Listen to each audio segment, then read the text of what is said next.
Dinda. Hadir. Dinda. Hadir Bu. Dwi. Hadir Bu. Udah semua ya? Udah.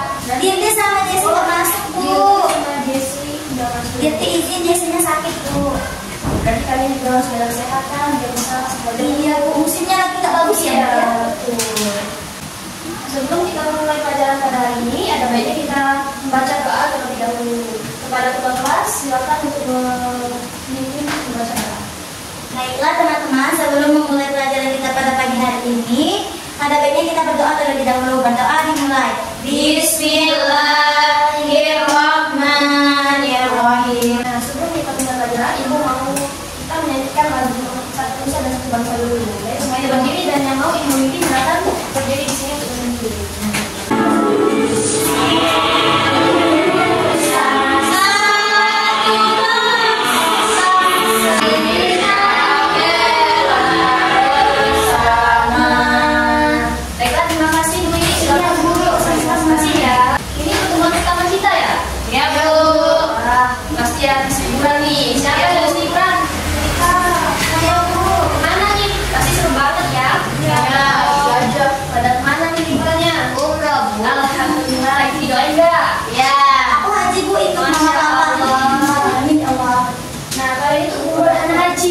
Kalian tahu nggak apa materi kita pada hari ini? Mengenai tulang-tulang Pak Ibu? Betul sekali. Betul sekali. Kita hari ini belajar tentang bab 1 mengenai rangka manusia. Nah, ada yang tahu nggak kenapa kita bisa berdiri, bergerak? Ada yang tahu nggak? Karena ada tulang. Iya, Karena ada tulang. Sendi, otot, rangka. Nah, untuk yang lingkuran itu kan yang bisa mengelilingi Ka'bah itu kan butuh energi, butuh tenaga. Nah, kalian bisa bergerak itu dikarenakan adanya otot, sendi, dan tulang. Nah, dari tulang-tulang itu menyusun menjadi suatu rangka manusia. Jadi anak-anak, perlu kita ketahui bahwa rangka manusia itu terdiri dari tulang-tulang. Nah, tulang-tulang kita itu ada 206 tulang. Nah, di sini Ibu akan menampilkan video pembelajarannya hari ini. Kalian tolong simak ya. Ya Ibu. Rangka, sendi, dan otot atau di balik bentuk tubuh kita. Untuk dapat bergerak dan melakukan aktivitas sehari-hari, tubuh kita dilengkapi dengan sistem gerak yang terdiri atas rangka, otot, sendi, dan sistem saraf. Lalu bagaimana? Nah, seperti yang sudah Ibu jelaskan tadi, kita ini memiliki 206 tulang. Nah, dari tulang-tulang itu disambungkan oleh sendi, ialah menjadi rangka. Lalu, kenapa kita bisa bergerak? Kita dapat bergerak itu karena adanya bantuan dari otot-otot. Nah, ada yang tahu nggak nih, apa saja fungsi dari rangka manusia ini? Siapa yang tahu? Silakan juga untuk menopang tubuh, Bu. Betul sekali. Siapa lagi yang tahu? Untuk membentuk tubuh. Ya, betul sekali. Membantu bergerak, Bu. Benar sekali. Nah, dari jawaban kalian itu semuanya benar ya. Kita lanjut ke pertanyaan selanjutnya. Rupa-rupa jantung. Otot adalah alat gerak aktif. Otot melekat pada tulang dan membantu melakukan berbagai gerakan tertentu. Otot dapat meregang dan menegang sesuai kebutuhan. Tulang-tulang di tubuh bisa bergerak dikarenakan otot. Otot memiliki. Nah, lalu ada otot. Nah, otot ini terbagi menjadi 3 jenis. Yang pertama itu ada otot polos, yang kedua otot lurik atau rangka, yang ketiga itu otot jantung. Nah, otot polos ini ialah otot yang berondong seperti potongan-potongan kayu, bekerja tanpa kita sadari dan tanpa diperintahkan nih. Terdapat pada saluran pencernaan, pembuluh darah, saluran pernapasan, dan sebagainya. Lalu saat bernapas, otot diafragma dapat mengembangkan atau mengembiskan secara otomatis tanpa kita perintahkan. Nah, lalu yang kedua itu ada otot lurik. Nah, otot lurik itu ialah otot yang menempel pada rangka-rangka kita sehingga kita itu bisa bergerak dengan luasa. Bentuknya serabut seperti serabut kabel. Ada yang tahu kan serabut kabel yang kalau dibuka itu seperti imah itu ya kan? Nah, lalu yang kedua itu sering digunakan saat kita beraktivitas sehari-hari. Menempel pada rangka seperti yang Ibu jelaskan tadi dapat dikendalikan secara sadar. Saat kita mengangkat benda, otot ini akan berkontraksi dan membuat kita mampu mengangkat benda. Saat mengunyah, otot rangka pada bagian rahang akan berkontraksi dan menyebabkan rahang bergerak. Nah, begitu halnya ketika kita sedang membuang air besar. Nah, otot ini akan membantu kita untuk membuang air besar agar mendorong. Lalu yang ketiga, ada otot jantung. Nah, otot jantung itu bentuknya seperti serabut yang membentuk anyaman antara serabut yang satu dengan serabut yang lainnya. Jadi mereka itu saling berhubungan. Nah, hanya terdapat di dinding jantung, bekerja tanpa kita sadari, tanpa diperintahkan. Karena kalau kita perintahkan, kalau kita lupa kan kita lupa nih, lupa jantung. Yang terjadi bakal meninggal. Saat kita tidur, makan atau belajar, otot jantung tetap memompa darah ke seluruh tubuh. Kita lanjut ya. Otot jantung, yaitu bentuknya serabut dan membentuk anyaman antara serabut yang satu dengan serabut lainnya. Hanya terdapat di dinding jantung, bekerja tanpa kita sadari atau tanpa diperintah. Nah, selanjutnya ada sendi. Nah, berdasarkan jenis gerak, sendi terbagi menjadi beberapa bagian.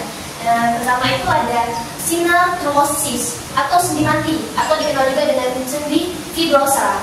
Nah, yaitu sendi yang menghubungkan dua tulang atau lebih dan tidak menimbulkan pergerakan. Contohnya nih, sendi antar tulang tengkorak yang disebut sutura, dan sendi penghubung gigi dan tengkorak yang disebut gomfosis. Nah, lalu yang kedua itu ada amfiortrosis atau sendi kaku, yaitu sendi yang memungkinkan pergerakan walau sifatnya terbatas. Contohnya nih, sendi pada ruas tulang belakang dan fisis pubis pada pinggul. Lalu yang ketiga itu ada diartrosis atau sendi gerak, atau dikenal ada bahu dan lutut seperti ini. Bisa diluruskan. Kita lanjut. Sendi berdasarkan arah gerak. Adapun berdasarkan arah gerakannya, sendi dapat dibagi menjadi 6 macam, yaitu 1. Sendi putar, yaitu. Lalu sendi ini ada 6. Kenapa 6? Yang pertama itu ada sendi putar, sendi pelana, sendi geser, sendi Eisel, sendi gulung, dan sendi peluru. Nah, sendi putar itu contohnya bisa dihitung kayak ini, kepala. Kita contohkan kita bisa putar-putar kan, tapi tidak sampai belakang ya. Kalau sampai belakang itu bahaya, takut nanti. Apa yang terjadi? Takut ya. Nah, lalu yang ketiga itu ada sendi geser. Contohnya itu sendi yang menghubungkan tulang-tulang di pergelangan tangan dan sendi pada tulang belakang. Nah, contohnya seperti ini. Iya, betul sekali, jari tangan. Lalu yang ketiga itu ada sendi pelana, yaitu sendi yang memberikan gerakan dua arah. Nah, contohnya sendi berhubung tulang, pergelangan tangan dengan pangkal dari tulang jari ini. Bisa dua arah. Ini, mana jempolnya? Jempol, kanan kiri. Ini namanya sendi pelana, di jempol dan di pergelangan tangan. Yang keempat itu ada sendi Eisel, yaitu sendi yang memungkinkan tulang bergerak mendekati gerakan pintu dan bersifat satu arah. Kalau pintu ini kan cuma satu arah. Iya, pakai Eisel. Iya. Pintu dan lutut. Betul sekali. Kita hanya bisa menggerakkan satu arah. Kalau dua arah, itu kan takut ya. Kenapa kita bisa ke belakang? Iya, itu kemungkinan udah patah ya. Lalu sendi gulung, yaitu sendi yang punya gerakan dua arah, misalnya depan dan belakang atau kanan dan kiri. Contohnya sendi pada tulang rahang kalian. Mana arahnya? Nah, seakan-akan kalian bisa maju menggunakannya. Lalu yang terakhir ada sendi peluru. Ya, sendi peluru adalah jenis sendi yang berbentuk seperti peluru. Sendi peluru memungkinkan bagian tubuh kita bergerak ke segala arah, memutar. Contohnya ini adalah sendi di bagian pinggul. Coba berdiri. Berdiri. Iya. Nah, ini namanya sendi peluru. Nah, sendi peluru ini bisa menghubungkan ke segala arah. Contohnya yaitu ada di pinggul. Nah, sendi pada batu juga kemungkinan tulang berikat dengan tulang lengan. Nih, ya, hati-hati teman-temannya ya. Iya, bisa berhubungan dengan olahraga. Semangat kita. Udah, sekarang dulu. Selanjutnya ada gangguan pada sistem gerak. Iya. Ada yang tahu nggak apa saja penyakit pada rangka? Tulang bengkok itu Bu. Iya. Itu Kemana? Kesini. iya Bu. Kalau aku pernah dengar. Apa itu namanya? Skoliosis. Nah, sklerosis sama rasma. Oh iya. Gangguan. Oh ya, yang aku tahu kayaknya. Yang aku tahu cuma sklerosis Bu. Nah, skoliosis itu adalah kelainan ruas tulang belakang. Nah, kelainan ruas tulang belakang itu ada 3. Yang pertama itu ya, yang benar yang kata Dinda tadi, skoliosis. Yang kedua ada lordosis, yang ketiga kyphosis. Nah, lordosis itu ialah tulang belakang yang membengkok ke depan. Jadi dia sedikit bungkuk. Oh iya, itu namanya lordosis. Nenek-nenek. Iya betul. Makanya kita tuh kalau duduk harus berdiri. Tegak. Itu kalau harus berdiri gimana Bu? Tegaknya tegak. Iya.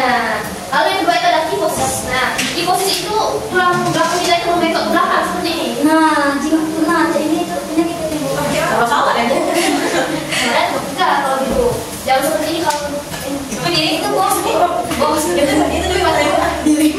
Nah lalu yang seperti kata teman tadi itu skoliosis. Nah skoliosis itu tulang belakangnya itu membengkok ke samping lurus. Yes. Makanya kalau duduk jangan seperti ini. Itu deh Seperti ini. Itu bisa menyebabkan kita skoliosis. iya betul sekali. Lalu ada gangguan pada tulang. Nah gangguan pada tulang itu ada namanya fraktura sederhana, yaitu jika tulang yang patah tidak merobek otot. Iya. Lalu yang kedua itu ada fraktura kompleks. Jika tulang yang patah merobek atau otot bahkan kulit. Nah, kalau fraktura kompleks ini, kalau kita tulangnya patah itu bisa menyebabkan otot kita itu robek sampai keluar. Lalu yang ketiga itu ada fraktura sebagian atau bristik. Jika tulang yang patah tidak terbagi jadi dua bagian. Lalu yang keempat itu ada fisura. Jika tulang hanya menyatu tidak saja. Nah, kalau misalnya kita terbentur itu kan tulang kita bisa retak ya. Nah, itu namanya fisura. Lanjut. Nah, gangguan fisiologis ini yaitu ada 5 nih. Tapi ibu sebutkan 3 saja ya. Yang pertama itu ada rakitis. Kalau kan rakitis yang biasanya pasti kalian sudah tidak asing dengarnya. Rakitis itu bisa disebabkan oleh kurangnya vitamin D. Nah, sehingga proses ossifikasi terhambat dan tulang menjadi tidak keras. Penderita biasanya memiliki kaki melengkung menyerupai huruf S atau O. Nah, untuk anak-anak biasakan kita itu rajin-rajin minum vitamin D agar tulang kita itu kuat dan keras, menghindari yang namanya penyakit rakitis. Nah, lalu yang kedua itu ada osteoporosis. Betul sekali, benar sekali. Harus minum susu, Bu. Betul. Penurunan massa tulang pada usia lanjut. Nah, ini biasanya terjadi pada nenek, orang tua, kakek. Faktor U. Iya, betul sekali, faktor U.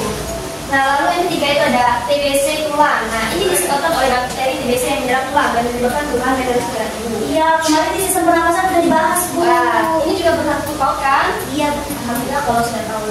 Lalu yang kedua itu ada gangguan pada sendi. Nah, gangguan pada sendi itu ada terkilir. Tahu kan terkilir? Tahu, Bu. Siapa sih pernah terkilir? Pernah Bu, biasa pernah. Nah, terkilir itu ada di mana tertariknya ligamen. Namun posisi sendi tidak tergeser. Nah, lalu yang kedua itu ada artritis, yaitu peradangan pada sendi. Nah, kalian tahu kan ada orang yang sakit sendinya itu membengkak. Nah, itu bagian dari penyakit artritis. Lanjut ke gangguan pada otot ya.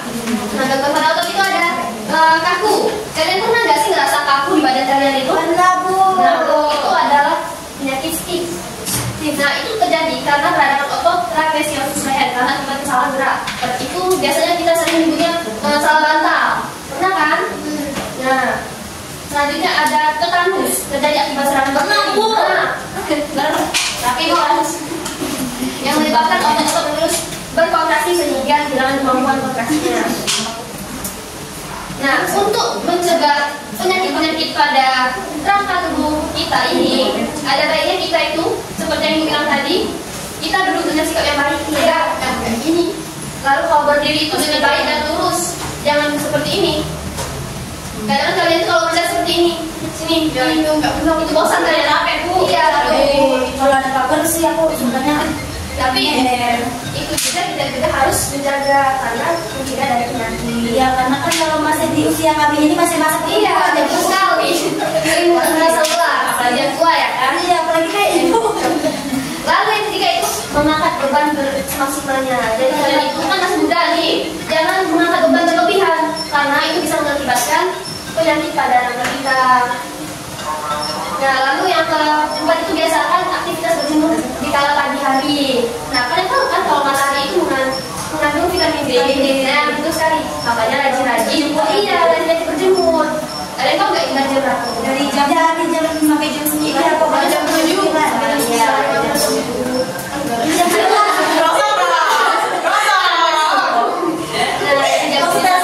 Kalau lagi mendung, Bu, boleh. Karena siang-siangnya itu dia mendung, Bu. Iya. Tapi kalau udah siang, hilangnya udah nggak ada itu, beda lagi. Iya, emang dia panas. dia nggak ngerti, Bu. Iya. Orang udah nggak senang nggak ngerti. Iya, kalau udah siang nggak bagus buat kita. Karena kita bisa terpapar dengan matahari.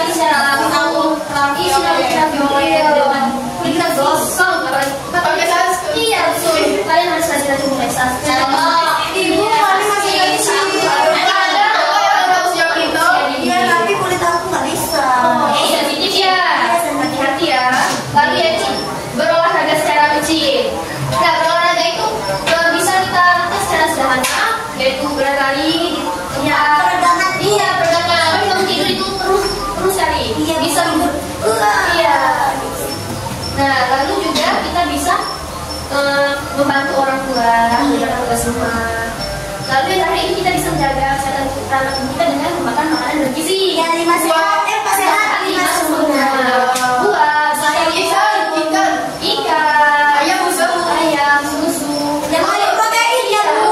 Iya, protein semua. Alhamdulillah, berarti anak-anak ini sudah tahu semua nih.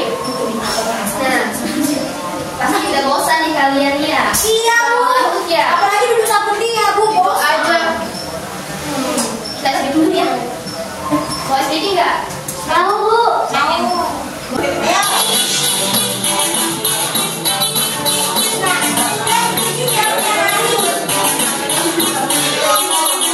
Tangan diputar, bergemukan, goyang-goyang, goyang-goyang, goyang-goyang. Udah, selamat duduk. Terima kasih dulu ya. Selamat jalan lagi. Iya, Bu, yang semua. Tadi kita sudah SPT ya. SPT-nya itu bisa kalian pakai untuk senam karena itu ada beberapa gerakan yang bisa menyehatkan badan tubuh kita seperti pemutaran tenaga. Karena bergerak ya, Bu, banyak bergerak. Jadi anak-anak, materi kita pada hari ini itu ada kaitannya juga loh dengan agama kita. Sudah dijelaskan nih di Al-Quran surat Al-Mu'minun surah ke-23 ayat 14. Nah, yang artinya itu kemudian kami menjadikan air mani itu menjadi segumpal darah. Lalu kami menjadikan segumpal darah itu menjadi segumpal daging. Kemudian kami menjadikan segumpal daging itu menjadi tulang. Lalu kami membungkus tulang-tulang itu dengan daging. Kemudian kami menciptakan makhluk yang lain. Maka Maha Suci Allah menciptakan terbaik. Jadi kita itu patut bersyukur ya anak-anak. Iya, Bu. Yang telah Allah kasih kepada kita dengan keadaan rangka yang lengkap, Masya Allah. yang sehat. Amin, ya Allah. Itu salah satu anugerah dari Allah. Karena Allah itu sudah sayang sama kita ya. Iya, Ibu. Nah, di sini Ibu punya beberapa tugas untuk kalian ya. Ini tugasnya individu ya. Ya, Bu. Sendiri-sendiri, jangan main, oke?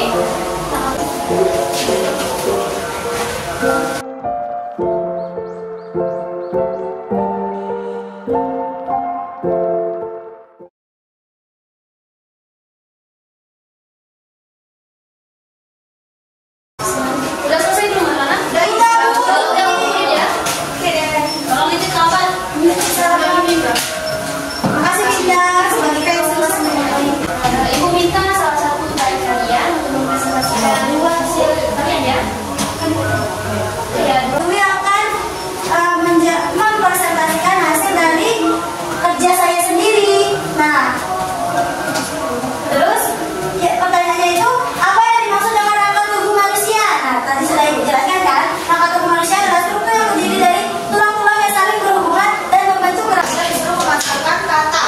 Saya baca ceritanya. Di sebuah sekolah, seorang guru biologi dari terima kasih ya Minja dan ini ada penjelasan dalam presentasi dari hasil kalian tadi. Nah, jadi anak-anak dari penjelasan yang sudah dijelaskan dan video penjelasan yang telah itu terdekat tadi, apakah kalian ada yang belum paham dari materi kita hari ini? Paham. Tidak, berarti anak-anak itu sudah paham semua ya? Iya. Baiklah, selesai sudah pembelajaran kita pada hari ini. Bapak silakan berdoa. Baiklah teman-teman, sebelum kita pulang ada baiknya kita berdoa agar kita selamat dan dengan doa dimulai. Alhamdulillahirabbil alamin. Baiklah, terima kasih ya anak-anak. Ibu tutup pembelajaran kita pada hari ini dengan salam. Wassalamualaikum warahmatullahi wabarakatuh.